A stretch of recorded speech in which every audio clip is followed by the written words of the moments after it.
Good morning. Welcome to our November 8th daily spiritual practice, a moment of reflection and inspiration.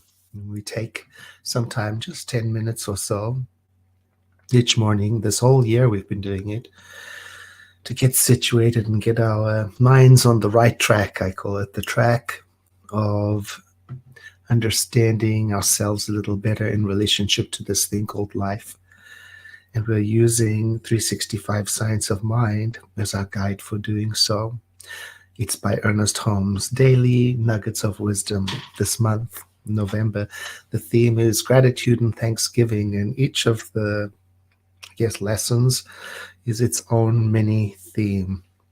Now, I've heard some people are having difficulty finding the broadcasts on Facebook for whatever reason. So I want to let you know that there's another option. You can find an entire archive of all of the broadcasts, a permanent archive, on YouTube, the YouTube channel for Centers for Spiritual Living. I know it's also on other YouTube channels, but this is an easy one to remember. You just go to youtube.com/ then you type this out in one word without any spaces, Centers for Spiritual Living. youtube.com/ Centers for Spiritual Living, and there you will find the channel with all of these broadcasts. So if you miss one, I want to go back in time, it's a little easier to navigate than to look through Facebook posts. So both of those are available to you. Today's reading for the 8th is about attraction. Attraction, the law of attraction, became quite popular in recent years, and it's very easy to take this idea superficially. The biblical quote that starts off the reading says, "What things soever ye desire when you pray, believe that you receive them, and ye shall have them." And now there should be a warning on that. There should be a footnote to say that it is quite possible to manipulate the world and get whatever you want and get what you desire. But that same source of the scripture, where that scripture comes from, also tells us that all things are possible, but not all things are advisable or desirable. So just desiring something is not enough. It needs a footnote, a check, to make sure my desires are in harmony with the nature of the divine, of life. So if my desire is to dominate or control, to coerce, or to take from somebody else, or to destroy, no, those are not included in this talk of attraction. In the reading, Dr. Holmes says how simply Jesus tells us that whatever we need, we shall receive if we believe we have it. So he's talking about our ability to relax into life and to accept that it provides for us. He says, is it so hard for us then to believe that the divine gift is forever made? Okay. Prayer is a sincere desire of the intellect to enter into conscious union with the divine presence. Okay. And here's the part.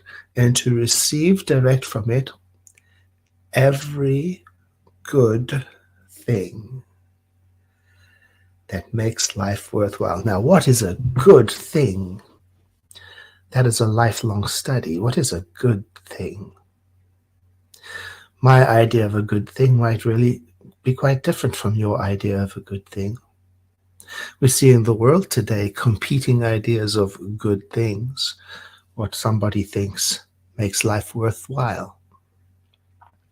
Indeed, in the book, The Science of Mind, Dr. Holmes spells it out in the Principles of Successful Living. That's chapter 16 in the book, The Science of Mind. And he says, lessons on prosperity and mental control of conditions are sometimes dangerous because of the misunderstanding of the subject. This teaching, he writes, is not a get-rich-quick scheme. Neither does it promise something for nothing. In the next paragraph it says, we do not teach that you can get what you want. There you have it. We do not teach that you can get what you want. If we could all get what we want, it might be disastrous. For it is certain that most of us would want things that would interfere with the well-being of someone else. I sweetly recall my mother's idea of good for me and my idea of good for me were significantly different, to the point of causing us both unhappiness. While we could not expect to demonstrate that which is contrary to the nature of our own existence, and then he goes on to talk about that. So the nature of our own existence is really the focus of arriving at every good thing. Who am I? Who are you? What lives in me? What lives in you? That we share in common. Whether I call it the living spirit, or life, or the divine, or the all in all, or the ground of all being, what does it in you and in me want to express and do? Learning to sense that and sync with it is part of the purpose of spiritual living. Not getting anything you want. Indeed, he says you cannot expect to demonstrate something that is contrary to our nature. My entire nature comes from the living spirit. It is life. So anything that is against life, diminishes life in another person, takes away, causes strife, I'm not likely to get it easily. Oh, I can use willpower, coercion, force, mental concentration, but that's not what we're talking about. Spiritual mind treatment, the spiritual practice, is the sincere desire in you and me to understand that which lives in us, the living Spirit Almighty. What does it want to do in you today?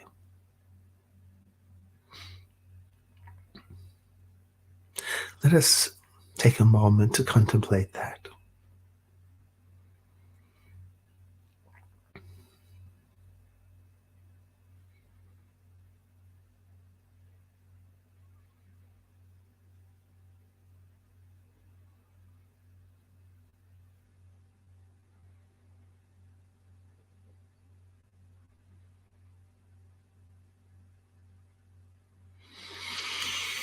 If I could wish something for you and for me today, I think I might wish that you and me be free from desire today, just for today. To be filled instead with the curiosity of what does love want to do in me? What would love have me do today? And then to follow that and see where it leads.